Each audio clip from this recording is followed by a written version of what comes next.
Hello everyone, welcome channel maths zone with PP. मेरा नाम प्रशांत प्रणव है और मैं आज आप लोगों को एक्सरसाइज 10.4 की जानकारी दूंगा। और इससे प्रीवियस क्लास में मैंने आपको एक्सरसाइज 10.1, 10.2 और 10.3 की जानकारी दी है। प्लस मैंने आपको इंट्रोडक्शन ऑफ द चैप्टर भी जानकारी दी है, जो कि मैं लिंक आपको डिस्क्रिप्शन में प्रोवाइड कर दिया है, आप वहां से जाके देख सकते हैं।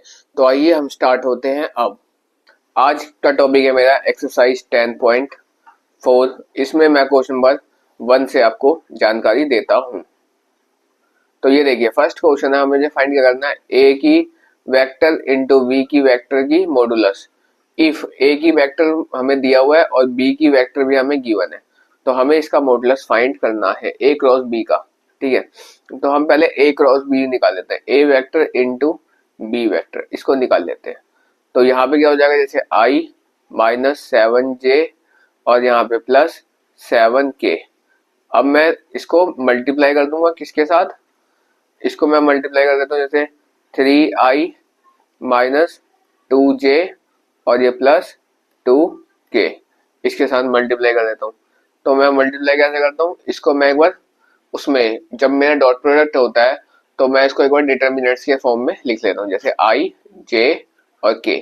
यहाँ पे क्या आ जाएगा मेरे पास 1 माइनस 7 और यहाँ पे आ जाएगा मेरे पास 7 और यहाँ पे आ जाएगा 3 माइनस 2 और 2।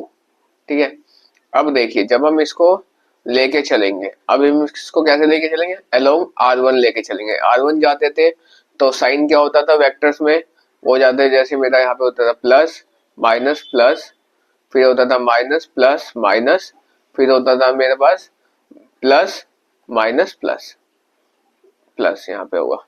तो इस तरह से हम जाते थे। तो ये कहलाता है मेरा रो और ये कहलाते थे मेरे कॉलम। ठीक है, तो ये बात मैंने आपको रिमाइंड कराया। अब मैं R1 जाऊंगा, अलोंग R1 जाऊंगा, तो ये किस तरह हो जाएगा मल्टीप्लाई, जैसे मैं I को लेता था, I को लूंगा तो फर्स्ट कॉलम को छोड़ के बाकी के 4 एलिमेंट हो जाएंगे। तो 7 इंटू 2 माइनस 7 इंटू 2 यानी 7 टू 14 माइनस का, और ये माइनस ये साइन और उसमें माइनस यानी माइनस माइनस प्लस का, ये हो जाएगा 14। ठीक है, फिर हो जाएगा बीच में माइनस साइन। अब j इंटू जे के साथ क्या हो जाएगा, फर्स्ट रो सेकंड कॉलम को छोड़ के यहाँ पे ये दोनों हो जाएगा, यानी 2 1 जा 2 और ये माइनस 21। ठीक है, और यहाँ पे प्लस के इंटू यहाँ क्या हो जाएगा, first row and third column को छोड़ के यहाँ पे हो जाएगा 3 2 जा नहीं 3 1 2 1 जा 2, तो ये हो जाएगा माइनस का 2 और ये माइनस माइनस यहाँ पे हो जाएगा प्लस, यहाँ पे हो जाएगा 14, कुछ इस तरह हो जाएगा यहाँ पे। ठीक है, तो आइए अब हम इसको सॉल्व कर लेते हैं।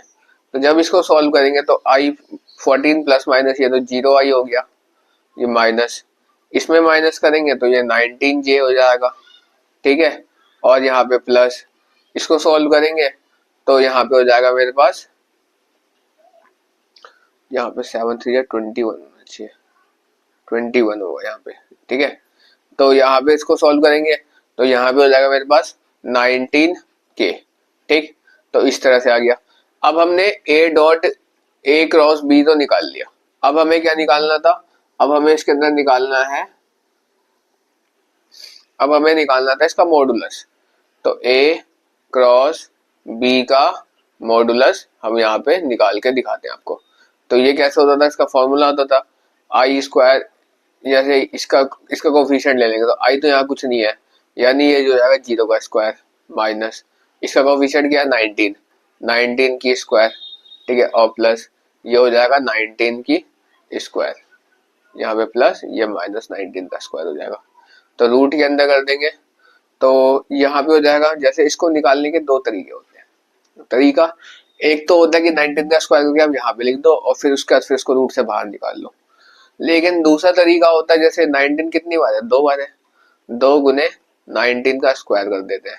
ठीक है, तो 19 2 बार है तो 2 गुने 19 का स्क्वायर कर दिया, 19 का स्क्वायर है तो स्क्वायर में से एक ही रूट, मतलब जब ये रूट लगाओ तो बाहर तो एक ही आता है, तो यहाँ तो हो जाएगा 19। अब ये स्क्वायर रूट 2 है, 2 है केवल अकेला, तो ये क्या हो जाएगा रूट 2, तो 19 रूट 2 जो आया ये मेरा a क्रॉस b का मॉडुलस आ गया। और यहाँ से इस तरह से मेरा फर्स्ट क्वेश्चन यहाँ पे सॉल्व हो जाता है। अब मैं आपको नेक्स्ट क्वेश्चन नंबर 2 की ओर लेके चलता हूँ। अब देखिए सेकंड क्वेश्चन है, find a unit vector perpendicular to each of the vector. Unit vector हमें फाइंड करना है, तो हमें क्या दिया हुआ है, जैसे यहाँ पे दिया हुआ था मेरे पास सी वेक्टर बराबर क्या हो जाएगा, ए वेक्टर प्लस बी वेक्टर के, और जैसे ही हमारे पास डी वेक्टर है ये किसके बराबर हो जाएगा, ये हो जाएगा मेरे पास ए वेक्टर और ये माइनस बी वेक्टर के। अच्छा सी वेक्टर क्या दिया हुआ है, ए प्लस बी है मेरे पास, क्या है ये है मेरे पास 4i और यहाँ पे प्लस ये हो जाएगा मेरे पास 4j। अच्छा a माइनस बी क्या दिया हुआ है, a माइनस बी है मेरे पास जैसे 2i और यहाँ पे प्लस यहाँ पे हो जाएगा 4j। तो ये मेरे पास कुछ इस तरह से दिया हुआ था। अब हम क्या करेंगे, अब हम इसका वेक्टर निकाल लेते हैं। ठीक है, तो इसको हम कैसे निकालेंगे, जैसे C vector into D vector ये निकालेंगे, सी क्रॉस डी निकालेंगे तो ये हो जाएगा आई जे एंड के। जैसे ये हो जाएगा मेरे पास आई क्या था, आई मेरे पास था 4, जे भी 4 और के 0। ऐसे ही मेरे पास इसमें क्या है, ये आई एंड यहाँ पे 4k है। ठीक है, तो ये कितना होगा 204, ये इस तरह से हमारे को दिया हुआ है। तो अब हम इसको सॉल्व कर लेते हैं जैसे मैंने पहले वाले में करा था। तो ये हो जाएगा मेरे पास C cross D, C cross D निकालेंगे तो ये हो जाएगा मेरे पास, जैसे I से ही मल्टीप्लाई करेंगे तो ये हो जाएगा 4 चौक 16। ठीक है, 16 माइनस 0, फिर हो जाएगा माइनस का J इंटू ये क्या हो जाएगा, ये भी हो जाएगा मेरे पास 16 माइनस 0। ठीक है, और ये क्या हो जाएगा प्लस का K इंटू ये हो जाएगा 0 माइनस 8। ठीक, तो यहाँ पे कुछ इस तरह से हो जाएगा। तो इसको लिख देंगे हम 16i माइनस 16j और प्लस 8 प्लस माइनस माइनस हो जाएगा माइनस का 8k। तो इस तरह से क्या आ गया मेरे पास, c vector cross d vector. ठीक है, जब इतनी बात आ गई तो अब हम इसका मॉडुलस निकाल लेते हैं।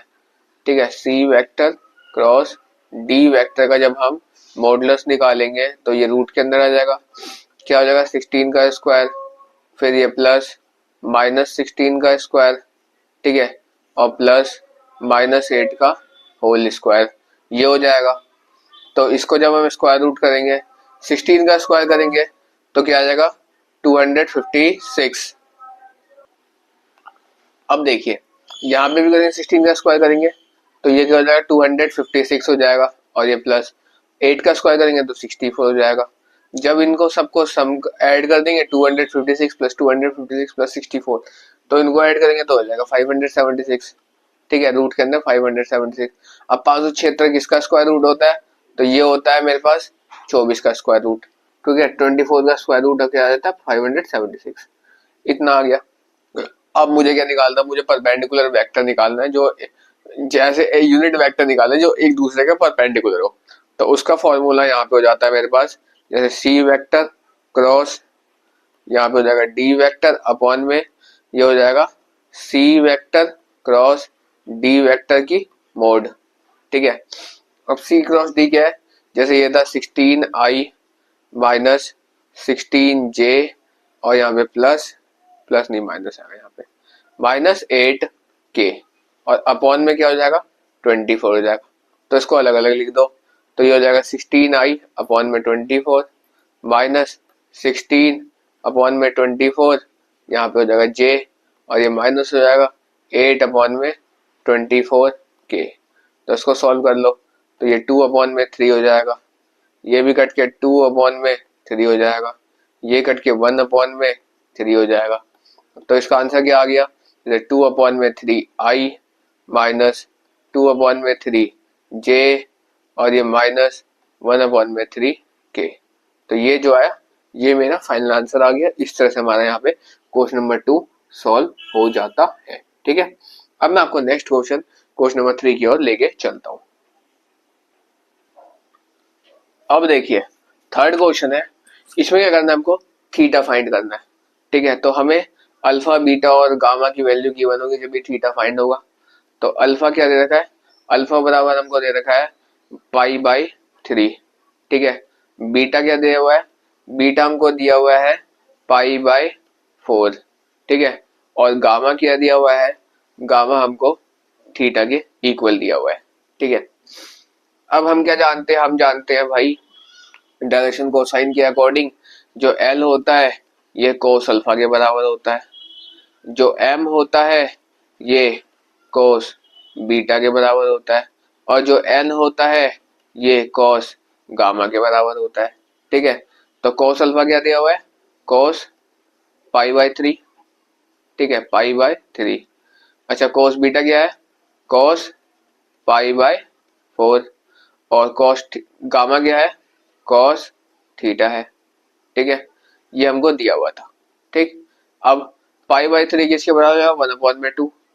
पाई बाय 4 किसके बराबर हो जाएगा, 1/√2, और कॉस थीटा के बराबर हो जाएगा, ठीक है। जब इतनी बात हो गई तो हम क्या जानते हैं according to formula, L square plus M square plus N square is equal to क्या होता था, 1 होता था, ये हो जाता था। अच्छा एल कितना है, 1/2 की होल स्क्वायर प्लस 1/√2 की होल स्क्वायर और प्लस एन स्क्वायर क्या है, कोस थीटा, तो cos square theta is equal to 1, ठीक है। अब हम जब इसको सॉल्व करते हैं, तो मेरे पास क्या बचेगा, जैसे 1/4 plus 1/2 plus cos square theta plus का 1। नेक्स्ट स्टेप में आ जाएगा, जैसे cos square theta is equal to 1 minus 1/4 minus 1/2, ये आ जाएगा, ठीक है।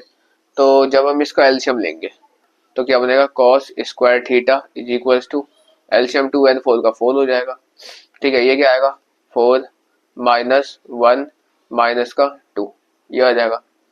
अब हम इसको सॉल्व कर देंगे तो यहाँ पे हो जाएगा 4 माइनस 3 यानी कॉस स्क्वायर थीटा बराबर ये हो जाएगा 4 माइनस 3 अपॉन में 4 यानी cos square theta is equal to 1/4, ठीक।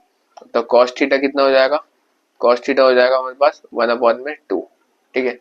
तो थीटा की वैल्यू क्या आ जाएगी मेरे पास, हमको तो थीटा फाइंड करना था, 1/2 आए तो किसकी वैल्यू होती है, जब थीटा बराबर क्या हो जाएगा, पाई बाय 3 हो जाएगा, ठीक है, पाई बाय 3 हो जाएगा, ये मेरा आंसर आ जाएगा।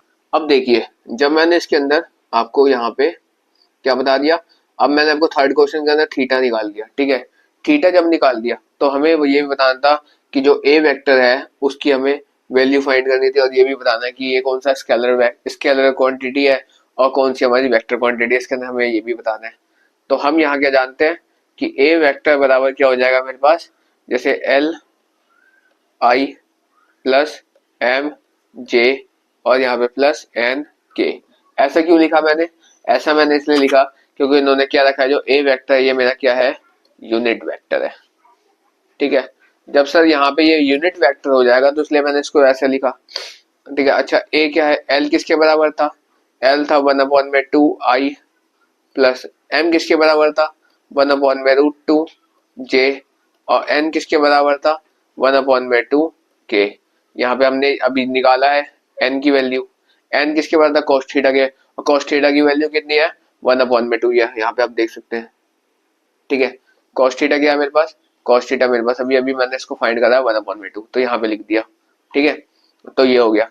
अच्छा अब मुझे इसमें इन्होंने कहा था कि इसमें से मुझे स्केलर क्वांटिटी और वेक्टर क्वांटिटी, ये नहीं कहा कि स्केलर लिखना है या वेक्टर लिखना है, इन्होंने ये कहा था कि इसको क्वांटिटी के रूप में दर्शाइए, ठीक है। अगर जब हमारा ये इतना पूरा आया, ठीक है, जब हमारा ये पूरा आया, इसको मैं क्या करूंगा, अगर मुझे स्केलर क्वांटिटी में लिखना हो एस सी यानी स्केलर क्वांटिटी, तो मैं क्या करूँगा 1/2 आई 1/√2 जे और 1/2 के, इस तरह लिख दिया तो स्केलर क्वांटिटी हो गया। अब मुझे वेक्टर क्वांटिटी दिखानी हो, जब मुझे इसके अंदर वेक्टर क्वांटिटी दिखानी हो तो हम क्या करेंगे, इसमें केवल आई जे लिख रहे हैं, आई जे और के। तो इस तरह से हम दोनों ही क्वांटिटी यहाँ दिखा सकते हैं। वैसे पीछे आपके ये वाला आंसर है, ठीक है।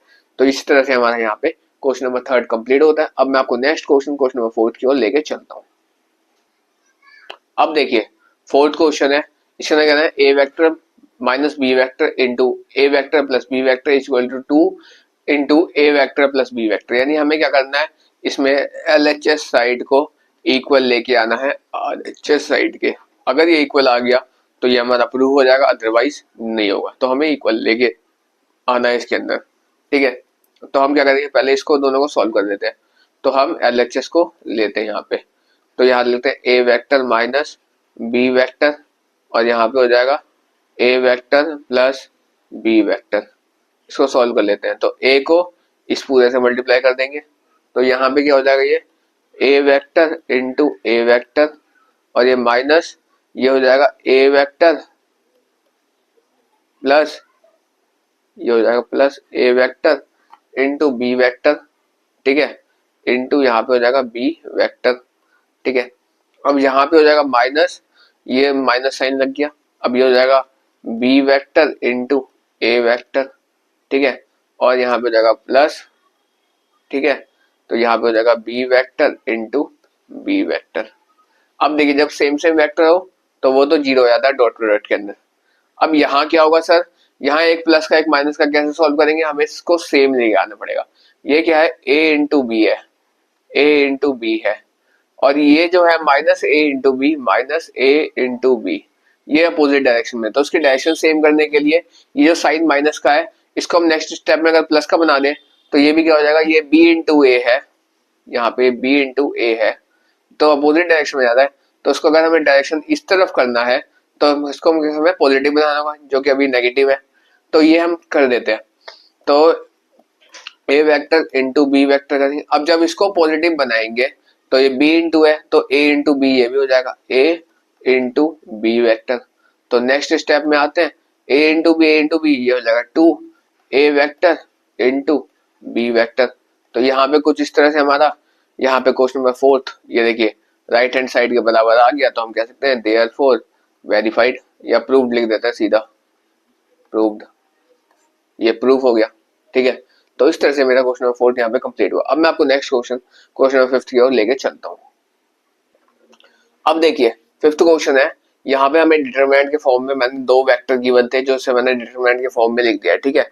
अब इसके अंदर क्या करना है, मुझे लैम्डा और म्यू की वैल्यू निकालनी है, ठीक है। तो लैम्डा और म्यू निकालना है, तो हम क्या करेंगे, इसको अलोंग R1 ही इसको लेते हैं। तो R1 लेंगे तो I इंटू ये क्या हो जाएगा मेरे पास, जैसे इसको मल्टीप्लाई करें 6 इंटू म्यू तो 6 म्यू, ठीक है, और माइनस 27 लैम्डा, ठीक है, और माइनस हो जाएगा J इंटू ये हो जाएगा 2 म्यू, ठीक है, यहाँ पे हो जाएगा 2 म्यू, और ये माइनस ये हो जाएगा 27, ठीक। अब ये कितना हो जाएगा, 2 म्यू माइनस 27। अब ये कितना हो जाएगा मेरे पास, प्लस यहाँ पे k इंटू यहाँ पे हो जाएगा मेरे पास, इन दोनों को हटाएंगे तो इन दोनों की बारी आएगी, तो ये हो जाएगा मेरे पास जैसे 2 लैम्डा, ठीक है, 2 लैम्डा माइनस 6, ये आ गया। जब सर ये सारे आ गए तो अब हम क्या करेंगे, माइनस का अगर इसमें से अब हम क्या करेंगे, अब हम एक वैल्यू उसको लेते हैं जिसके अंदर लैम्डा हो और एक वैल्यू उसको लेते हैं जिसके अंदर म्यू हो, ठीक है। तो उसको हम लेके यहाँ पे सॉल्व करते चलते हैं। तो जैसे हम इसको लेके चलते हैं, तो जैसे 2 लैम्डा माइनस 6 बराबर 0, तो 2 लैम्डा बराबर 6, तो लैम्डा बराबर 6 अपॉन में 2 कट गया तो 3, तो लैम्डा कितनी आ गई, 3 आ गई, ठीक है, पहला वैल्यू तो आ गया। अब सेकंड वैल्यू के लिए हम क्या करते हैं, सेकंड वैल्यू के लिए हम यहाँ पे, अब देखिए सेकंड वैल्यू के लिए हम यहाँ पे करते हैं, एक काम करते हैं, जैसे माइनस का 2 म्यू और ये माइनस का 27 ले लेते हैं बराबर 0, तो माइनस का 2 म्यू बराबर 27 हो जाएगा, तो सॉरी म्यू नहीं है, हाँ म्यू ही तो है यहाँ पे, तो म्यू बराबर हो जाएगा 27 अपॉन में 2, तो ये आ गया दूसरी वैल्यू म्यू की। इस तरह हमने लैम्डा और म्यू दोनों ही निकाल लिए। तो यहाँ पे मेरा क्वेश्चन नंबर 5 कंप्लीट होता है। अब मैं आपको नेक्स्ट क्वेश्चन नंबर 6 की ओर लेके चलता हूँ। अब देखिए 6th क्वेश्चन है, इसको निकालना है, तो a की मोड इंटू बी की वेक्टर, ठीक है, इज इक्वल्स टू क्या हो जाएगा मेरे पास, a की मॉडुलस इंटू बी की मॉडुलस इंटू यहाँ पे हो जाएगा मेरे पास कॉस थीटा, ये आ जाएगा। तो हमको करना क्या है, हमको इसमें गिवन है यदि ए जो है बराबर जीरो है, जीरो के बराबर हमें गिवन है, तो हमको बी को भी इक्वल टू जीरो लाना पड़ेगा। ये इसमें बात क्या रखी है, इसमें कंडीशन है कि इफ ए बराबर जीरो तो then B is also zero, ठीक है, B is also equal to zero. तो ये कंडीशन को यहाँ पे प्रूव करना है। तो हम क्या करेंगे भाई, यहाँ पे हम जानते हैं यहाँ पे मॉडुलस नहीं है, एक मिनट में आपको दिखा देता हूँ सही से लिख के, ए की वेक्टर इंटू बी की वेक्टर, ठीक है, ए क्रॉस बी है, तो ए की क्रॉस इंटू बी की क्रॉस, ठीक है, बराबर क्या हो जाएगा मेरे पास, ए वेक्टर इंटू बी वेक्टर, ठीक है, इनका मॉडुलस हो जाएगा, ठीक है। तो यहाँ क्या लिखते हैं, यहाँ लिखते हैं हम साइन थीटा, ऊपर कॉस थीटा लिखा है, तो ये ए के लिए लिखे और इसको हमने बी के लिए लिखा साइन थीटा, ठीक है। तो साइन थीटा बराबर जीरो, ये भी बराबर जीरो। तो भैया जब मेरा ये पूरा इक्वेशन ही जीरो के बराबर है और ये किसके लिए लिखा, मैंने ए वेक्टर के लिए लिखा, और इसको मैंने किसके लिखा, इसको मैंने बी वेक्टर के लिए लिया। तो भैया जब ए वेक्टर के लिए पूरा इक्वेशन जीरो के बराबर है तो बी वेक्टर के लिए भी पूरा इक्वेशन जीरो के बराबर है। तो हम कह सकते हैं कि therefore if a is equals to zero तो then b is also equals to zero, तो ये हो जाएगा। तो ये मेरा यहाँ पे प्रूव हो गया। इस तरह से मैंने आज आपको यहाँ पे मैंने आपको 6 क्वेश्चन की जानकारी दी। अब मैं आपको नेक्स्ट क्लास में बचे हुए रिमेनिंग क्वेश्चंस की जानकारी दूंगा। तो that's all for today, we will meet again on the next class.